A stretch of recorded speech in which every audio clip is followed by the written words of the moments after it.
Shalom, selamat pagi, puji Tuhan. Tuhan Yesus baik. Dengan kasih-Nya Tuhan Yesus selalu memelihara, selalu menolong dan menuntun perjalanan hidup umat-Nya. Saudaraku, mari kita datang kepada Tuhan, kita menaikkan pujian syukur atas segala kasih, segala pertolongan, segala anugerah, berkat-berkat Tuhan. Mari berdoa.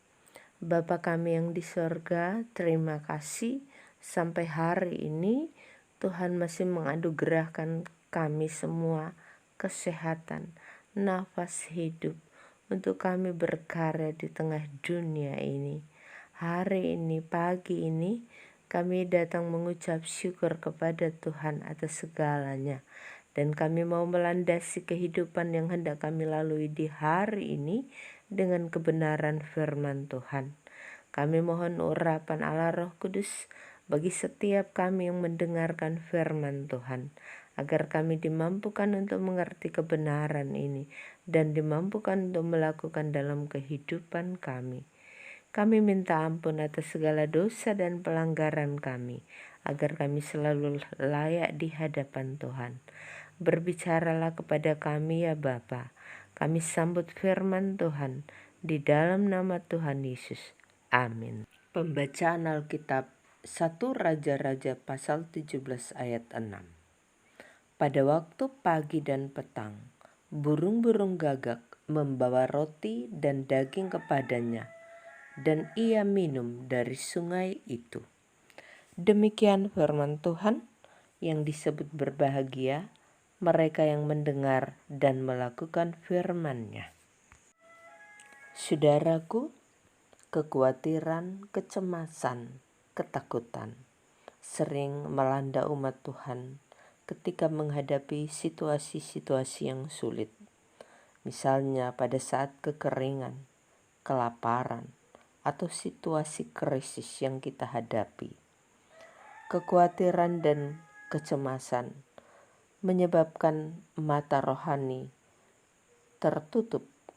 Kita tidak dapat melihat Tuhan. Masalah seolah-olah lebih besar daripada Tuhan. Saudaraku, Nabi Elia sejak awal pelayanannya, dia menghadapi banyak tantangan, banyak pergumulan, banyak masalah. Raja Ahab sekeluarga itu menjadi teladan buruk bagi Israel, di mana Raja Ahab menjadi pemimpin yang berpaling dari Tuhan, dan rakyat Israel pun turut serta ikut dalam kejahatannya, ikut dalam penyembahan-penyembahan kepada Baal-Baal. Nabi Elia adalah nabi yang ditugaskan Tuhan untuk menyampaikan pertobatan kepada umat Israel dengan nyawa menjadi taruhannya. Dalam situasi ini ditambah lagi kekeringan menimpa negeri Israel pada waktu itu. Tuhan Allah memerintahkan Elia untuk pergi berjalan ke timur dan bersembunyi di tepi sungai Kerit sebagai tempat yang dipilih Tuhan. Karena di tempat itulah Tuhan memelihara kehidupan seorang Nabi Elia, di mana Tuhan memerintahkan burung-burung gagak pergi pada pagi dan petang membawa makanan, roti dan daging. Demikian sungai Kerit adalah tempat yang ditunjukkan Tuhan kepada Nabi Elia untuk minum. Saudaraku, hal ini memberi kekuatan pada Nabi Elia bahwa dalam keadaan kekeringan, kesulitan, dan dalam keadaan krisis yang ia hadapi, bahwa pemeliharaan Tuhan selalu nyata dan ajaib terjadi dalam kehidupan seorang hamba Tuhan. Saudara, belajar dari firman Tuhan saat ini bahwa di dalam keadaan sulit apapun, di dalam masa kekeringan, di dalam pergumulan dan penderitaan, pemeliharaan Tuhan selalu nyata dan ajaib bagi orang-orang yang mengandalkan Tuhan, bagi umat Tuhan yang setia dan percaya kepada Tuhan. Bahwa Tuhan janjinya tidak meninggalkan umat Tuhan sebagai yatim piatu. Tuhan hadir memelihara kehidupan, memerintahkan berkat, makanan dan minuman kepada umatnya. Saudaraku, 1 Korintus pasal 2 ayat 9. Apa yang tidak pernah dilihat oleh mata dan tidak pernah didengar oleh telinga dan tidak pernah timbul dalam hati manusia, semua itu disediakan Allah untuk mereka yang mengasihi Dia.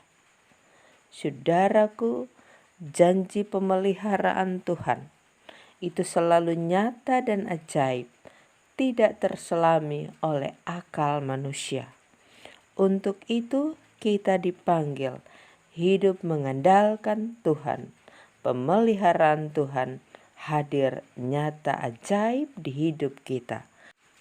Terpujilah Kristus. Amin. Saudara, mengakhiri persekutuan kita berdoa. Bapa kami yang di sorga, kami bersyukur Tuhan kalau firman-Mu boleh kami dengar, biar apa yang kami dengar ini dimampukan oleh kuasa Roh Kudus untuk kami mengerti dan bisa melakukannya. Bahwa tidak takut, tidak cemas, tidak khawatir. Karena sebagai orang yang mau taat hidup kepada Tuhan, janji Tuhan bahwa berkat Tuhan akan selalu hadir dalam kehidupan kami. Bahwa hidup mengandalkan Tuhan, pemeliharaan Tuhan itu nyata dan ajaib, tidak terselami oleh akal kami sebagai manusia. Hari ini kami menyerahkan seluruh kehidupan umat-Mu kepada Tuhan. Berikan kami kekuatan dan kesehatan selalu dalam menjalani kehidupan kami. Kami selalu selamat dalam perjalanan kami. Segala aktivitas, pekerjaan, usaha, keluarga kami masing-masing, kami menyerahkan kepada Tuhan, mohon campur tangan. Tuhan memberikan kiranya keberhasilan dan kesuksesan, sehingga yang kami kerjakan menjadi berkat, mendapat berkat untuk kehidupan keluarga. Untuk kami sebagai siswa, anak-anak dalam pergumulan pendidikan di tengah masa-masa kesukaran ini, kami mengarahkan pandangan kami kepada Tuhan. Tuhan menolong pendidikan yang kami lalui berjalan dengan baik dan selalu berhasil meraih cita-cita kami. Bagi saudara kami yang sedang sakit di rumah sakit, di rumah masing-masing, kami memohon Tuhan hadir dengan kuasa-Mu, mujizat-Mu, menjamah kehidupan mereka dan mendapat kesembuhan di dalam nama Tuhan Yesus. Yang berduka cita mendapat penghiburan sejati yang dari Tuhan. Kekuatan iman tetap mereka arahkan mengandalkan Tuhan. Terima kasih Bapa. Inilah pergumulan, inilah doa kami. Kami sampaikan di dalam nama Tuhan Yesus. Amin. Saudaraku, terima kasih. Sambut hari ini dengan sukacita dan dengan iman.